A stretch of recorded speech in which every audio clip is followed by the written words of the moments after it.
మన రైతు YouTube subscriber అందరికీ నమస్కారం అండి. ఇది చూడండి స్టార్ ఫ్రూట్ మనం ఉండే దగ్గర మన ఫామ్లో ఉందన్నమాట. పోయినసారి లైట్గా పూతొచ్చి రెండు మూడు పిందెలు పెట్టి రాలిపోయింది. దానికి ఎరువులు వేసి నీళ్ళు ఫుల్గా పెట్టడం వల్ల ఈసారి ఫ్లవరింగ్ బాగా వచ్చింది. చూడండి చెట్టుకు, చిన్న చెట్టు ఇది, అంతా ఫ్లవరింగ్ వచ్చేసింది.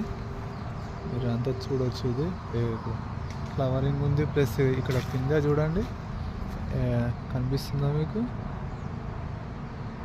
ఇదంతా పిందె ఫ్లవరింగ్ వచ్చింది, మొత్తము ఫ్రూటింగ్ అవుతుంది.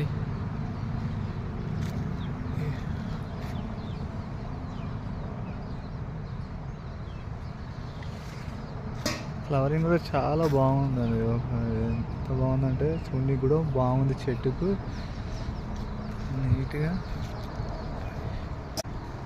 చూడండి ఎలా ఉందో. పైన కొమ్మకు కూడా మీరు ఇవ్వలే కదా, పైన కూడా ఉందన్నమాట.